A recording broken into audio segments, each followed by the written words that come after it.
Hey guys, welcome back to Sip More Tea, and tonight we will be discussing the Nicolandria craze in the backdrop of Trump's America. So you ever wondered why people are so obsessed with Nicolandria? Why folks cling to this couple like it's a fairy tale, like it's a soft breeze in the middle of a storm? It's not just because they're cute, it's because in Trump's America, where everything feels like chaos, Nicolandria is a breath of fresh air. A picture of love, respect, and balance. Yeah, we know Nick is a white guy, but don't get it twisted.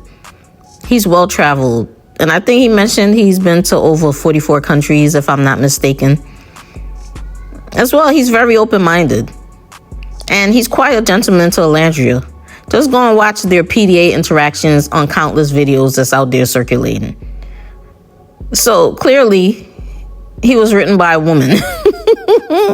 I mean, raised by a woman who taught him to treat women like human beings and not accessories. You could tell Nick and Nicolandria have deep conversations.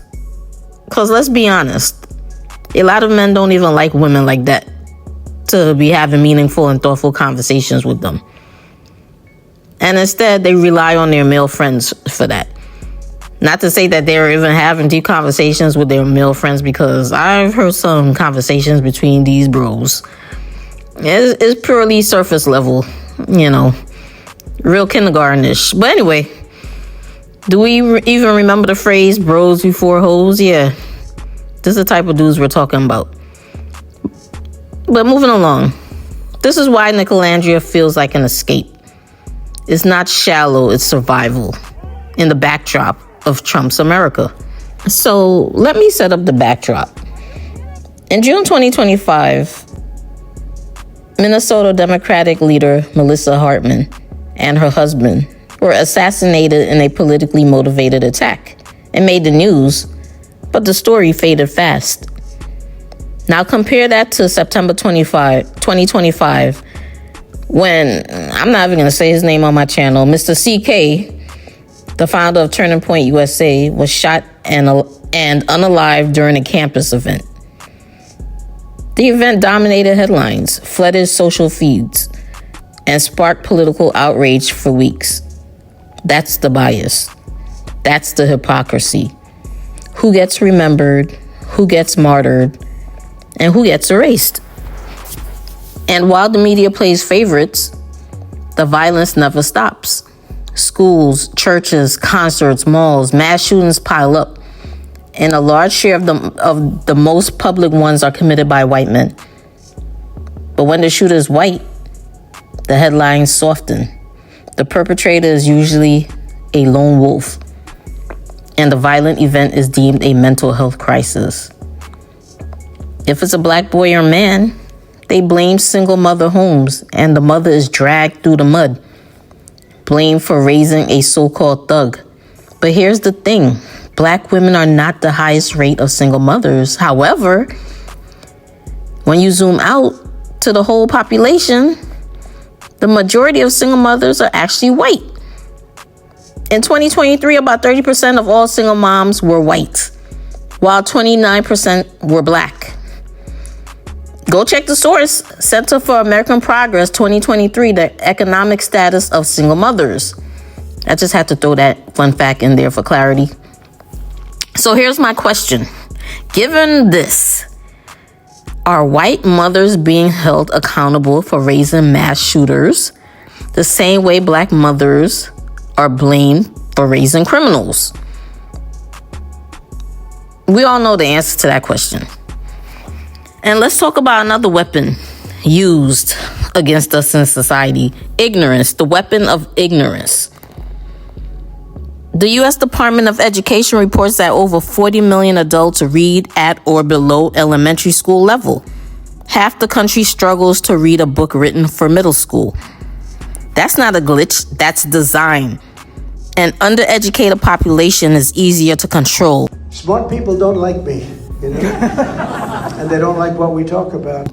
Easier to manipulate with dog whistles, racism, and Bible verses pulled out of context. Ignorance isn't a bug in the system, it is the system.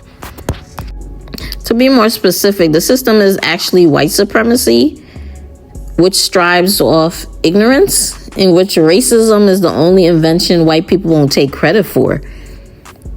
And white supremacy won't die until white folks stop treating it like it's a black problem and start owning it as their own mess to clean up. But instead of doing that, they weaponize it. They target HBCUs, they undermine Jasmine Crockett, they disrespect Ketanji Brown Jackson and countless black women and try to label them as having low IQs. As Mr. Orange Peel likes to say, a very low IQ person. Another way of saying a word that ends in the ER, in my opinion. I guess Mr. Orange Peel doesn't know that the most educated women in America are black women who are constantly told that they're not qualified and or they are just DEI hires. Meanwhile, studies show white women are often the top beneficiaries of DEI initiatives. That's the irony, the double standard. And racism isn't just emotional, it's financial. Now, we can't talk about the backdrop without discussing slavery. So we all do know that Lincoln admitted in 1862 that his paramount object was to save the Union and not necessarily to free the enslaved. And I hope we all know that. How pathetic is that? Moving along, have you ever wondered about the credit reporting systems and the agencies keeping track of our credit? Well, let's be real. Banks and lenders used it to gatekeep wealth, especially for black families and women. I truly believe the credit bureaus were created to keep black people from progressing financially. The credit bureaus are built on systems and historical practices that have long favored some groups over others. Tools like credit scores often reflect and reinforce their inequalities, which is why black and other minority communities tend to have lower scores on average. And even after the Equal Credit Opportunity Act in 1974 was enacted, disparities persisted. Now let's get into the topic of college tuition. Well, college used to be free in the United States until it became a ladder minorities could climb. Need I say more? And what about HOA fees? Well, there's segregation with a smile.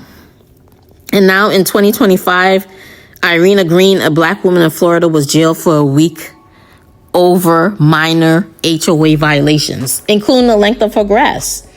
Despite trying to comply, she was arrested after missing a court hearing. She says she wasn't even notified. Her case sparked outrage over the harsh enforcement of HOA rules and their disproportionate impact on marginalized communities. So racism is very expensive. It doesn't just cost black folks, it drags the whole country backwards. Even inside the Nignog land, I like to say, the black community, the weight isn't equal. Black boys are told, you've got it worse. In fact, black men are often coddled and excused. But with black girls, on the other hand, black girls and women, they're expected to be the fixers, to endure, to carry everyone's trauma on their backs. That's why escapism matters. Nicolandria isn't just cute, it's balance. It's what love looks like when it isn't built on domination.